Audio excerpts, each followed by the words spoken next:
के एक गांव ने जबरन नाबालिग के धर्मांतरण प्रयास पर ग्रामीणों में आक्रोश। गुस्साए लोगों ने लघु सचिवालय में किया विरोध दर्ज। गिरफ्तारी की मांग पर खेल राज्य मंत्री गौरव गौतम का आश्वासन, पूरा न्याय मिलेगा, पल पल की मामले पर निगाह। ये आपकी बेटी नहीं, हमारी बहन,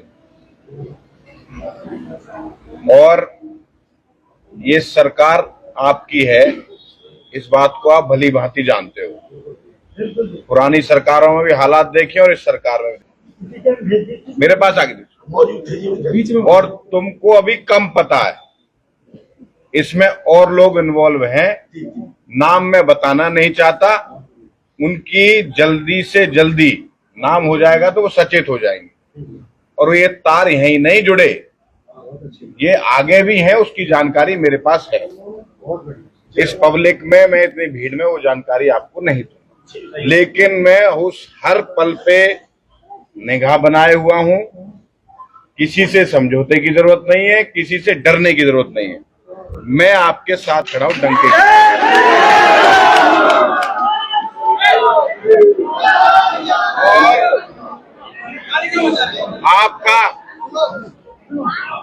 आपके अपने बीच में से ही हूं ना, कहीं बाहर से तो नहीं हूं ना? नहीं। और जितना तुम्हारा दर्द है उससे कम दर्द मेरा होगा क्या? और तुमसे ज्यादा कम बोलता हूं क्या मैं? कि जो बोलना होता है मुझे कम बोलता हूं उनसे। और आप लोगों के आशीर्वाद से बने हैं। किसी भी कीमत पर आप लोगों को भी इसके बारे में कम पता है, मुझे ज्यादा पता है। और लोग अभी इसमें इन्वॉल्व हैं, उनकी तलाश जारी है। लगातार हर घंटे में एसपी साहब मुझे इस बात की जानकारी दे रहे हैं कौन कौन आदमी इसमें इन्वॉल्व है। और एक दो लोग हैं, वो तुम्हारे गांव के भी नहीं, वो अदर जगह के हैं। और उनकी लोकेशन लगातार फरारी कहां कहां काट रहे हैं, उसकी जानकारी पुलिस वहां पहुंच रही है। और आपको कुछ और आश्वासन चाहिए, मैं तो आपके साथ हूं। जहां भी बात आएगी, सबसे पहले गौरव गौतम तुम्हें तुमसे पहले खड़ा मिलेगा। जब ये बात मेरे पास आई थी, मैं उसके हर पल पे उस लड़की की वीडियो, जानकारी, वो लड़की क्या कह रही है, सारी मेरे पास है, मेरे फोन में है। इसको मुझे कोई दिखाने की जरूरत नहीं है, ना किसी को बताने की जरूरत है। ये मेरी खुद की जिम्मेदारी है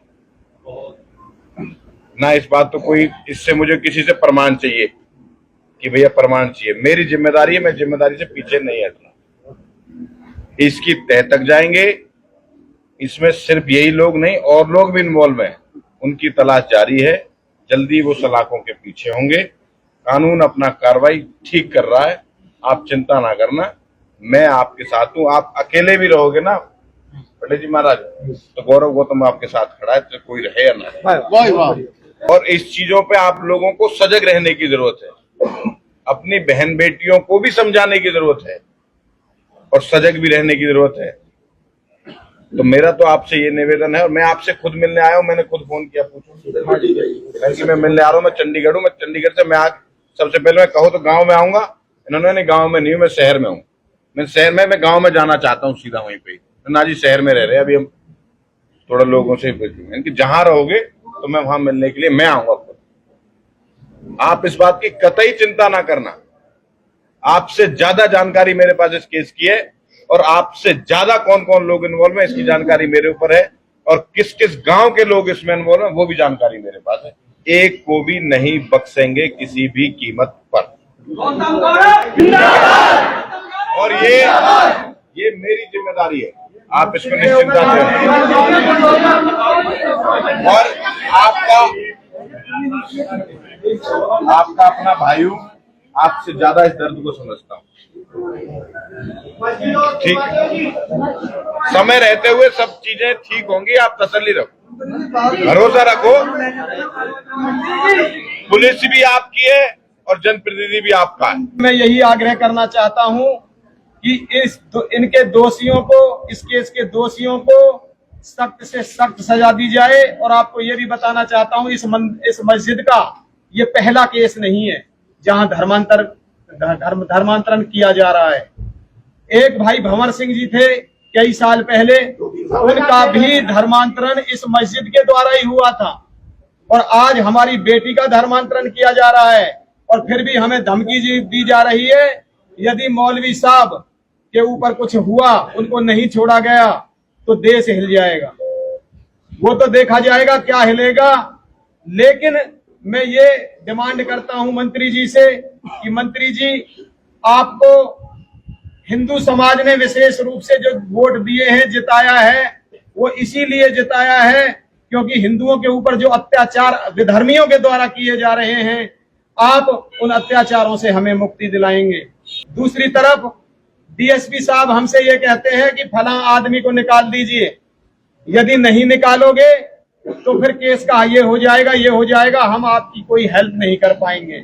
ये बात कहां तक वाजिब है, ये आप डीसी साहब से जांच करेंगे और आप हमसे ज्यादा जानते हैं इस बारे में। दूसरी बात, हमसे खुद तो प्रशासन ने ये कहा कि आप ज्यादा आदमियों को मत लेकर के आइए, 2-4 आदमी आ जाइए।